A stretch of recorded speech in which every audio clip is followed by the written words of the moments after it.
l'objectif de Cheikh Anta, en arrivant en France en 1946, c'est de devenir ingénieur en construction aéronautique. Mais très rapidement, Cheikh Anta va trouver une situation qui va l'amener à revoir un peu la hiérarchie de ses objectifs. Parce que quand Cheikh Anta arrive en France, il se rend compte que l'homme noir ne compte pas. À l'époque, on disait de l'homme noir qu'il n'avait pas d'histoire, qu'il n'avait pas de civilisation. Et Cheikh Anta comprend alors que même si l'homme noir est doté de toute la technologie qu'il faut, si ce problème n'est pas réglé, eh bien, on n'aura rien réglé. Parce que ce sera une sorte de robot qu'on va utiliser, que le maître va utiliser comme il l'entend. Cela ne doit pas surprendre, car aujourd'hui, vous voyez que nous avons beaucoup de technocrates très bien formés. Mais quand ils vont négocier, eh bien, vous voyez comment ça se termine. C'est parce que justement, ils n'ont pas été outillés pour savoir où se trouve leur intérêt, pour savoir où se trouve l'intérêt de leur pays, pour savoir où se trouve en fait l'intérêt de l'homme noir. Donc ce sont des gens qu'on peut manipuler à volonté. Et Cheikh Anta a compris qu'il fallait d'abord régler ce problème, c'est-à-dire redonner confiance à l'homme noir pour lui permettre de rivaliser avec les autres.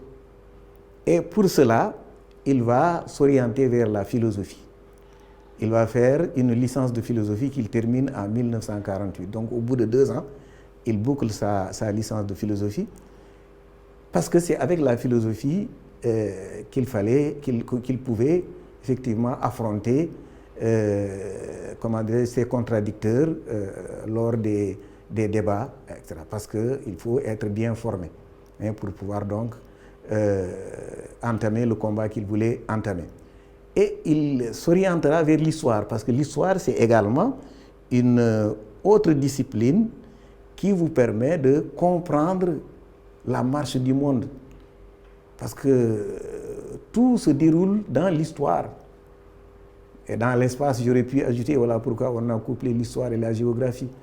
Espace et histoire. Donc l'histoire, il va s'occuper de parfaire sa formation en histoire. Parce que les problèmes qu'il voulait régler avaient besoin de cette discipline-là. Voilà pourquoi, mais Cheikh Anta ne va pas abandonner pour autant totalement son désir de faire de la recherche en sciences exactes.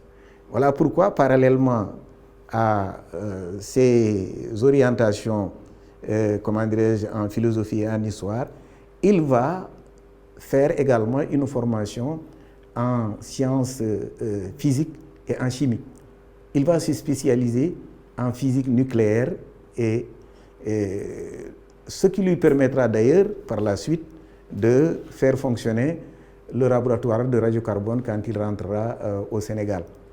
Donc vous voyez, il mène parallèlement, comme lors de son bac, il mène des études littéraires et des études scientifiques. Alors, après sa licence, il va s'attaquer à quelque chose de fondamental. Parce que pour pouvoir parler d'égal à égal aux gens, il faut avoir les mêmes diplômes qu'eux. Donc Cheikh Anta se dit qu'il faut qu'il ait le diplôme le plus élevé dans le système français. C'est la thèse de doctorat d'État, S-lettres, ici ça peut être S-sciences, mais ici S-lettres pour lui.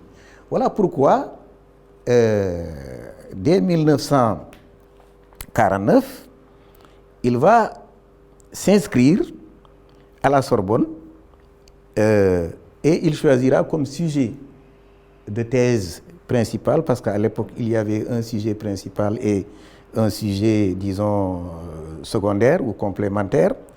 Il va s'inscrire donc à la Sorbonne et choisir le sujet principal suivant: l'avenir culturel de la pensée africaine. L'avenir culturel de la pensée africaine. C'est très important.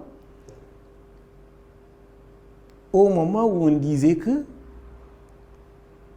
l'Afrique n'avait pas de culture, n'avait pas de civilisation, Cheikh Anta ose donc inscrire sur les registres de la Sorbonne un sujet intitulé « L'avenir culturel de la pensée africaine ». Au moment où on disait que l'Afrique n'avait pas de culture, n'avait pas de pensée, n'avait rien. Donc Cheikh Anta, vous voyez, c'est un défi. Et comme sujet complémentaire, en 1951, le premier c'est en 1949, donc 2 ans plus tard, en 1951, il prend le sujet complémentaire intitulé « Qu'étaient les Égyptiens prédynastiques ?» Qu'étaient les Égyptiens prédynastiques? C'est fondamental, parce que dès cet instant, Cheikh Anta pose le problème de la civilisation égyptienne, le problème de l'origine des Égyptiens.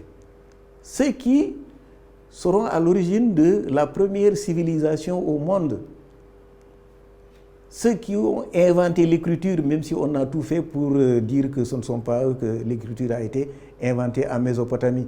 Ceux qui ont inventé la religion, ceux qui ont inventé toutes les grandes techniques, l'architecture, l'art. Donc, ceux qui ont été à l'origine, ceux qui ont été les leaders dans ce domaine-là, les Égyptiens prédynastiques. Il dit prédynastique parce qu'il va à la base même de l'origine des Égyptiens, prédynastique, c'est-à-dire avant la naissance des dynasties pharaoniques. C'est-à-dire ceux qui donneront naissance aux dynasties pharaoniques, qui étaient-ils? Est-ce que c'était des Asiatiques? Est-ce que c'était des Méditerranéens? Est-ce que c'était des Africains? Et c'est le lieu de rappeler qu'à l'époque, on disait que les Égyptiens étaient des Blancs venus de l'extérieur du continent africain et qui se sont implantés dans la vallée du Nil avec tout ce qui va caractériser leur civilisation. Ils sont venus avec l'écriture, ils sont venus avec la religion, ils sont venus avec tout le reste. Donc Cheikh Anta va s'attacher à démontrer exactement le contraire, à dire que les Égyptiens ne viennent pas de l'extérieur de l'Afrique, qu'au contraire, ils viennent de l'intérieur de l'Afrique, du cœur même de l'Afrique, là où se trouve aujourd'hui la région des Grands Lacs. Que c'est à partir de là-bas qu'il y a eu des migrations qui ont descendu le Nil et qui ont fini par s'implanter dans sa basse vallée sur les 1000 derniers kilomètres. Parce que l'Égypte fait à peu près cela. Quand vous prenez de la Méditerranée à la frontière avec le Soudan, ça fait à peu près 1000 kilomètres. Donc, vous voyez, Cheikh Anta prend le contre-pied, aussi bien au niveau de sa thèse principale qu'au niveau de sa thèse secondaire, il prend le contre-pied des idées qui étaient développées. Parce que Cheikh Anta estimait à l'époque qu'on avait falsifié l'histoire du monde et qu'il fallait donc rétablir la vérité historique. Et montrer aux Noirs que, en réalité, les autres parties de l'humanité lui doivent tout. Tout. Vous comprenez que dans ces conditions, Cheikh Anta devenait un élément extrêmement dangereux pour le système colonial. Voilà pourquoi cette thèse qu'il avait bouclée en 1954 et qui devait être soutenue donc en 1954, cette thèse n'a jamais été soutenue. Parce que, effectivement, le système académique s'était organisé pour qu'il n'y ait pas de jury. Vous savez que pour défendre une thèse, il faut avoir un jury. Donc les gens se sont organisés pour créer le vide autour de Cheikh Anta. Le jury, on n'a jamais pu constituer un jury. Alors il paraît que certains ont dit qu'ils ne vont pas siéger dans un jury où effectivement la thèse défendue, disons, détruisait tout ce que leurs maîtres les plus vénérés avaient construit. Résultat, Cheikh Anta n'a pas pu soutenir. Heureusement, à l'époque, il y avait un autre Sénégalais de valeur, un autre Africain de valeur, du nom de Alioune Diop, qui avait déjà fondé Présence africaine et qui avait fondé la revue Présence africaine. Il y avait la maison d'édition et la revue. Donc c'est la maison d'édition Présence africaine qui va prendre ce qui devait être la thèse de Cheikh Anta et qui va publier ça sous ce titre-là, Nation, nègre et culture. Alors ce livre-là, contient les deux thèses principales et complémentaires de Cheikh Anta. C'est ce qui a été donc publié sous le titre de Nation en agriculture en 1954. Alors, donc, dans ce livre, on y reviendra peut-être, se trouvent toutes les idées que Cheikh Anta voulait défendre, à savoir que l'origine de l'homme, c'est l'Afrique, que l'origine de la civilisation, que c'est l'Afrique, que les Grecs sont venus donc s'abreuver à la source égyptienne, et quand il dit source égyptienne, entendez source noire. Et que donc, ceux qui sont censés être ceux qui ont inventé la civilisation, à savoir les Grecs et les Romains, eh bien, n'ont fait que, comment dirais-je, imiter les Égyptiens. Et Cheikh Anta montre que, avec des preuves à l'appui, j'ai dit dans le premier élément que Cheikh Anta a beaucoup utilisé les auteurs classiques tels que Hérodote, Diodore de Sicile, Strabon et d'autres. Et Cheikh Anta montre que tous les grands savants grecs dignes de ce nom, aussi bien les philosophes que les mathématiciens, eh bien, sont allés se former en Égypte. Et que donc les Hérodotes et autres, ils ont dit tout cela. Et qu'eux, ils n'avaient pas de problème par rapport à ça. C'est par la suite que leurs descendants ont voulu donc, comment dirais-je, se donner le beau rôle, ou leur donner le beau rôle, mais eux, ils savaient tout ce qu'ils devaient à l'Égypte. Donc, toutes ces idées, on les connaît grâce au fait que Présence africaine a publié donc ce travail-là. Mais sinon, ce travail aurait été étouffé dans l'œuf. On ne l'aurait pas connu. Donc, vous voyez, mais Cheikh Anta n'a pas atteint son objectif. Je l'ai rappelé, son objectif était d'avoir le diplôme le plus élevé du système pour pouvoir parler d'égal à égal avec ses adversaires. Donc, cet objectif-là, il ne l'avait pas réussi. Mais il avait réussi à fabriquer une bombe qui va beaucoup changer, qui va conscientiser des générations et des générations d'Africains du continent et de la diaspora. Et conscientiser également tous les, comment dirais-je, blancs, progressistes qui voulaient rester dans le domaine de la science. Alors, Cheikh Anta, comme il n'avait pas réussi à avoir le diplôme, il aurait pu se décourager et se dire que bon, j'ai tenté, je n'ai pas réussi, donc je m'en arrête là puisque j'ai fait ma thèse. Bon. Mais il est revenu à la charge pour obtenir ce diplôme qu'il recherchait. C'est ainsi qu'en 1956, il va revenir et inscrire, toujours comme sujet, les deux sujets suivants. Thèse principale, étude comparée des systèmes politiques et sociaux de l'Europe et de l'Afrique, de l'Antiquité à la formation des États modernes. Et comme sujet complémentaire, thèse complémentaire, domaine du patriarcat et du matriarcat dans l'Antiquité classique, en 1956.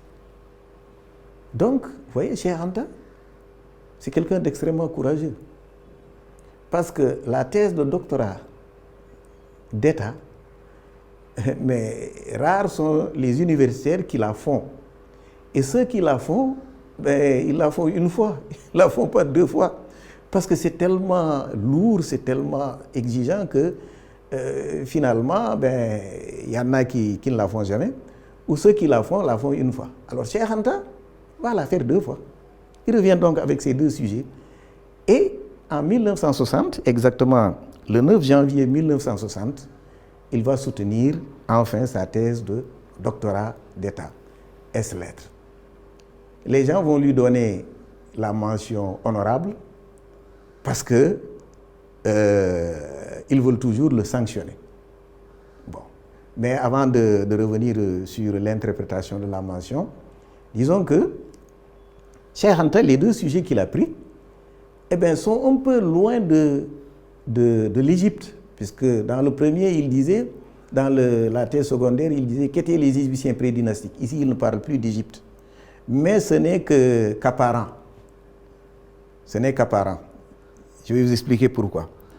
Parce que quand il dit domaine du patriarcat et du matriarcat dans l'Antiquité classique, il va inévitablement analyser la civilisation égyptienne. Or, la civilisation égyptienne, il va la classer dans le domaine matriarcal, qui est celui justement des Noirs. Alors vous voyez, au lieu d'entrer par la porte principale, il emprunte une porte dérobée pour retrouver sa thématique sur l'Égypte. Et comment dirais-je, étude comparée des systèmes politiques et sociaux de l'Europe et de l'Afrique, de l'Antiquité à la formation des États modernes, là également, il va montrer tout simplement que les Noirs étaient en avance sur l'Europe, et que l'Europe n'a commencé à rattraper son retard qu'à partir de la Renaissance. Là également, c'est une manière de démontrer que les premiers hommes civilisés, si on peut s'exprimer ainsi, ce sont les Noirs et non les Européens. Donc vous voyez, c'est-à-dire que l'intitulé est moins agressif, mais le fond demeure le même. Parce que Cheikh Anta disait dans la première thèse, comment dirais-je, l'avenir culturel de la pensée africaine. Alors ici, il démontre que sur le plan de la civilisation, sur tous les plans d'ailleurs, les Africains étaient en avance sur le reste du monde jusqu'à la Renaissance. Et à partir de la Renaissance, et que pendant le Moyen-Âge européen, en Afrique, on avait les plus grands États, les États médiévaux, comme on les appelle. Vous avez, avant tout, vous avez eu le Ghana, mais vous avez surtout le Mali, le Songhai, et tous ces empires qui furent brillants au niveau comment dirais-je, de l'Afrique de l'Est. Vous avez le Monomotapa, le Zimbabwe et tout ça. Ce sont des États donc qui ont connu beaucoup de grandeur. Et donc une manière de montrer que les Africains, sur le plan de la civilisation, ont été les premiers, ils ont été les premiers pendant très longtemps, et que ce n'est qu'à partir de la Renaissance que l'Europe a commencé à rattraper son retard et à dépasser l'Afrique. Alors, pourquoi ici la Sorbonne a accepté le principe de soutenance? Parce que Cheikh Anta était devenu trop gênant. Sa première thèse, qui n'a pas été soutenue, est devenue un best-seller. Parce que Présence africaine l'a publié aujourd'hui encore. C'est l'un des livres les plus lus par l'intelligentsia africaine du continent et de la diaspora. Alors les gens de la Sorbonne sont des gens qui réfléchissent. Ils disent, bon, si on refuse la soutenance, ça va être encore une autre bombe que nous ferons exploser nous-mêmes. Donc, changeons cette fois-ci de méthode. Au lieu de bloquer la soutenance, laissons-le soutenir et puis on va le casser scientifiquement. Vous voyez la différence d'approche. La première fois, on a bloqué la soutenance. Cette fois-ci, on dit on va le laisser soutenir, mais on va le briser. C'est ce qui explique la mention honorable qu'il a eue. Alors qu'il aurait dû avoir la mention très honorable, parce que son travail est un travail innovateur à tout point de vue. C'est un travail, mais qui est fondamental. Un travail qui montre que les Africains ont été, comment dirais-je, en avance sur les autres parties de l'humanité jusqu'au réveil, c'est-à-dire à la renaissance des pays, comment dirais, des pays européens. Eh bien, c'est une nouveauté. Nous, on nous a toujours enseigné que les Européens ont toujours été devant. Et Cheikh Anta dit que, effectivement, ce n'est pas seulement pendant la période antique, quand l'Égypte, comment dirais-je, attirait tous les savants grecs et romains, mais c'est après l'Égypte, les grands empires médiévaux étaient en avance sur ce qui se faisait en Europe à l'époque.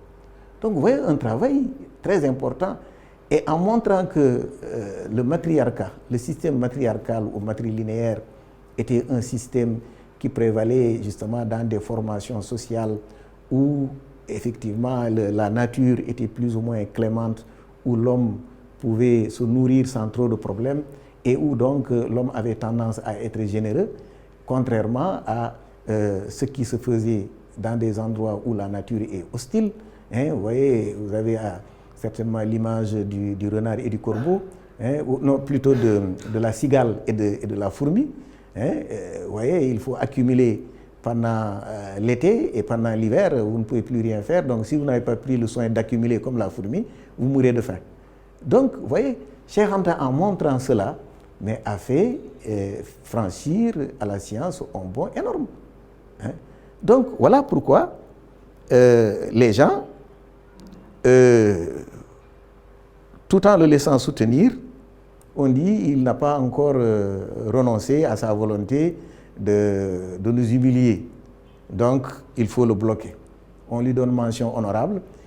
Et il a soutenu le 9 janvier et il donne une interview pour dire qu'il va rentrer au pays pour participer à la formation des cadres. On y reviendra, mais retournons encore, restons encore en Europe pendant ces années de formation. Cheikh Anta a donc soutenu sa thèse en 60, mais entre-temps, il a obtenu également, dans le domaine de la chimie et de la physique nucléaire, des certificats très importants qui lui permettront de faire fonctionner le laboratoire de carbone 14, qui était l'un des deux, parce que il y avait un autre laboratoire en Afrique de l'Est, hein. Je ne me souviens plus dans quel pays, mais celui de Dakar était le deuxième.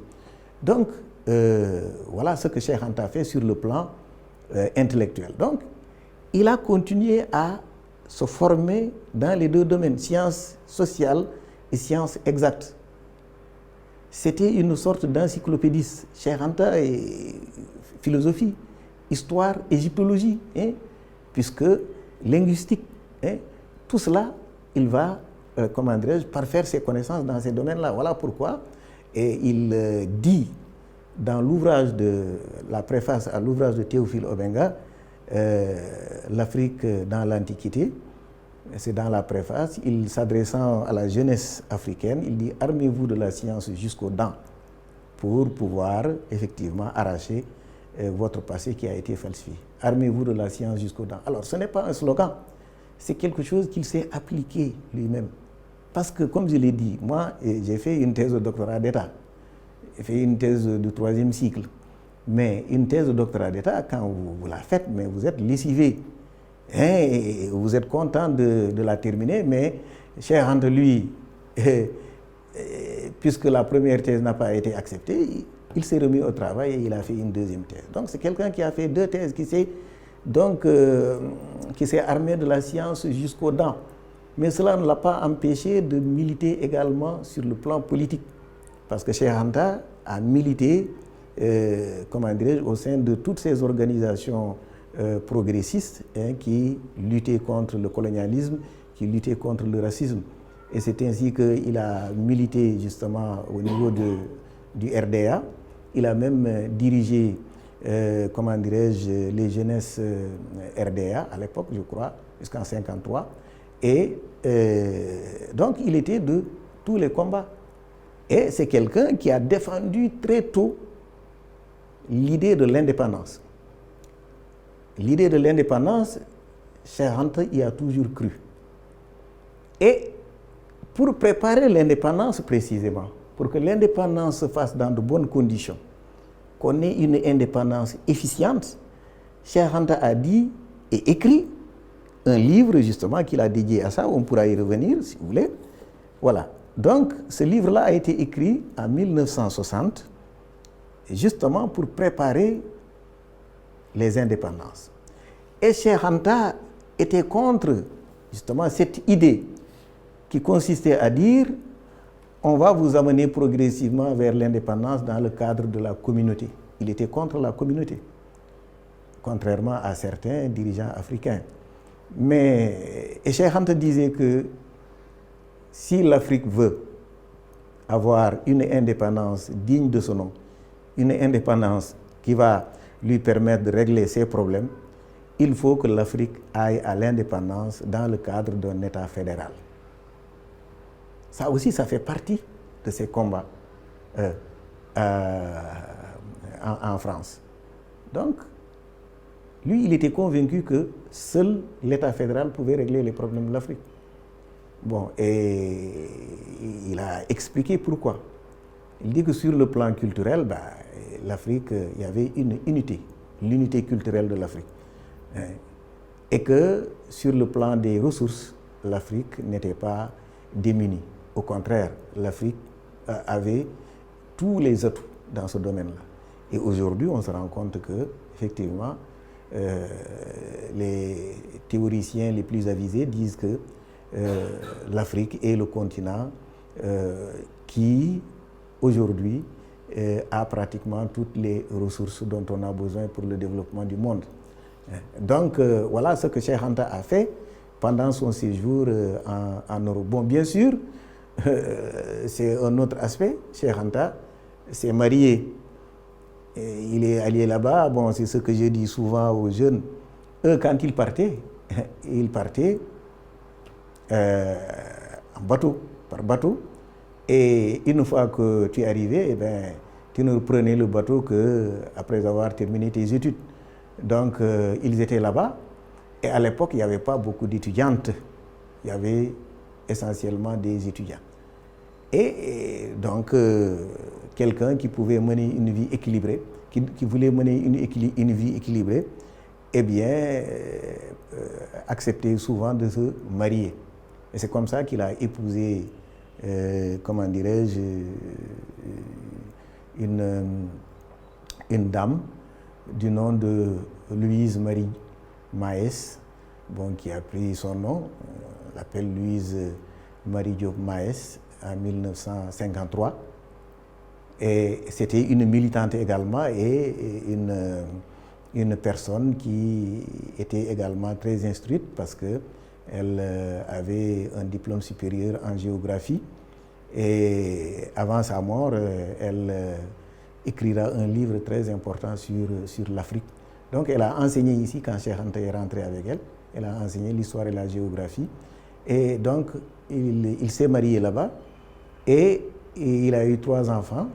Cheikh Mbacké, qui a été à l'origine de ce livre que j'ai ici, Cheikh Mbacké Diop, voilà, qui a écrit donc ce livre biographique sur son père. Et puis Cheikh Mbacké a eu 2 frères, je crois que c'est Samori Kandas et Jomo Kenyatta, et le dernier, Massamba Sassoum, qui porte le nom du père de Cheikh Anta. Donc Massamba Sassoum est né ici, comment dirais-je, après le retour de Cheikh Anta ici. Donc voilà le séjour, disons, européen de Cheikh Anta. Bien sûr, il a participé à tous les combats, les grandes organisations panafricaines ou je ne sais pas comment appeler ça, mondiales, des militants qui luttent pour la promotion de l'homme noir. Il a été un acteur très dynamique au niveau de ces organisations. Par exemple, l'association des écrivains noirs, qui a tenu 2 congrès au moins pendant que Cheikh Anta était là-bas, à Rome et à Paris. Donc Cheikh Anta a été parmi les animateurs les plus remarqués de ces activités au niveau de la revue Présence africaine également. Et tous ces ouvrages pratiquement seront édités là-bas et il écrira beaucoup de contributions dans des revues de renom pour défendre la civilisation et la culture noire.